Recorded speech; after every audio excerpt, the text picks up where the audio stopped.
Selamat datang kembali. Di sesi pembahasan kita kali ini, kita mau langsung bedah buku How to Talk to Anyone. Fokusnya spesifik banget.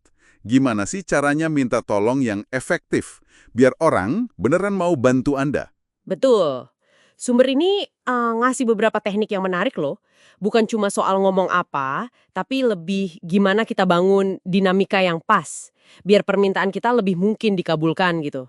Oke, sip. Mari kita bedah aja. Poin pertama yang kayaknya fundamental banget itu soal memahami perspektif orang lain ya. Konsep WIFM itu.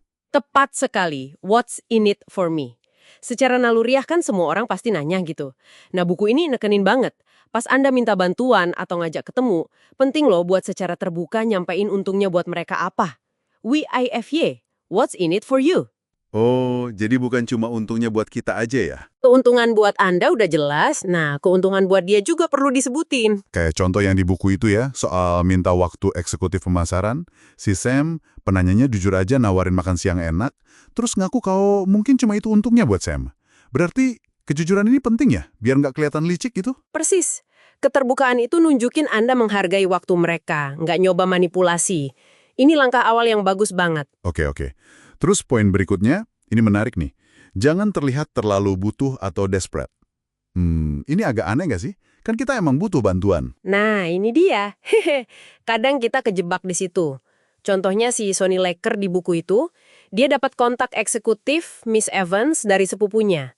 Terus dia langsung, saat itu juga, nelfon. Wah, gercep banget. Iya, tapi tindakan super cepat ini malah bikin dia kesannya butuh banget. Seolah-olah kesempatan ngomong sama Miss Evans itu, ya ampun, penting banget buat hidupnya. Ini malah nurunin nilai dia di mata Miss Evans.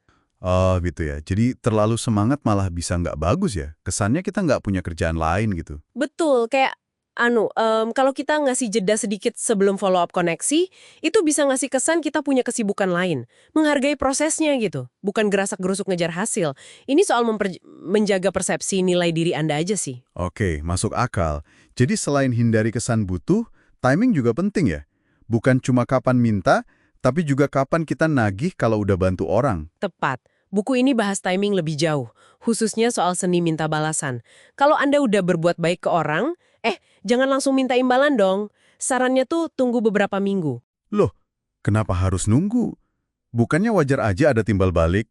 Nanti keburu lupa dong orangnya. Nah, ini taktik psikologis yang oke juga. Dengan nunggu, Anda kayak ngasih kesan bantuan awal Anda itu tulus, nggak ada pamrih langsung. Iya sih. Ini bikin hubungan lebih kuat, nggak terasa kayak transaksi bisnis aja. Meskipun ya dua-duanya tahu lah ada utang budi gitu. Kesan tulusnya itu yang penting. Oke. Jadi menjaga persepsi ketulusan demi hubungan jangka panjang ya. Ada contohnya nggak di buku? Ada, si Tania itu dia bantu temennya dapat kontak seleb. Tapi abis itu langsung nyeletuk. Aku yakin kamu bakal nemuin cara balas budi ke aku. Nah, komentar ini meskipun jujur ya, tapi langsung bikin kesan tulusnya hilang. Bikin bantuannya jadi kerasa murah. Wah iya juga ya. Jadi transaksional banget. Betul. Nah, ini nyambung ke konsep berikutnya yang agak unik nih. Papan skor tak terlihat. Maksudnya gimana tuh? Iya, the great scorecard in the sky. Intinya sih di tiap hubungan, mau bisnis atau pribadi, itu kayak ada papan skor gaib gitu yang nyatet keseimbangan memberi dan menerima. Oh, kayak neraca sosial gitu. Bisa dibilang gitu, orang-orang sukses dalam hubungan tuh biasanya peka sama papan skor ini. Sadar atau nggak sadar. Kalau Anda terima bantuan besar atau bikin salah, Anda perlu nyari cara buat nyeimbangin skor gitu, biar hubungan tetap sehat. Tapi apa ini nggak bikin hubungan jadi hitung-hitungan banget? Nah, itu pertanyaan bagus. Risikonya ada kalau kaku banget. Tapi intinya bukan ngitung recehan gitu ya. Lebih ke kesadaran aja soal keseimbangan. Ketidakseimbangan yang dibiarin terus, itu bisa ngerusak hubungan loh. Kayak contoh si Charles yang batal datang makan malam tanpa kabar itu ya? Itu kan bikin defisit gede di papan skornya. Bang, itu kunci relasi awet. Orang jadi merasa nyaman, dihargai, dan akhirnya lebih mungkin bantu Anda lagi nanti. Oke. Jadi rangkumannya nih ya. Pertama, jujur soal keuntungan bareng.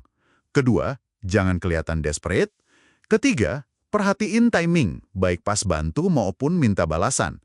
Terus, keempat, selalu sadar ada papan skor tak terlihat buat jaga keseimbangan. Gitu ya? Wah, Anda rangkum dengan pas banget. Semuanya ini ujung-ujungnya buat bangun relasi yang sehat dan seimbang. Itu jadi fondasi kuat pas Anda beneran perlu minta tolong nanti. Orang bakal lebih mau bantu kalau merasa ada keseimbangan dan penghargaan di hubungan itu. Sip. Nah, sebagai penutup, ini ada pertanyaan buat Anda renungkan. Seberapa sering sih Anda, secara sadar ataupun nggak sadar, memperhatikan papan skor tak terlihat ini dalam interaksi sehari-hari? Terus, kalau Anda mulai lebih aware, kira-kira gimana itu bakal mengubah cara Anda membangun dan menjaga hubungan sama orang lain? Coba dipikirkan.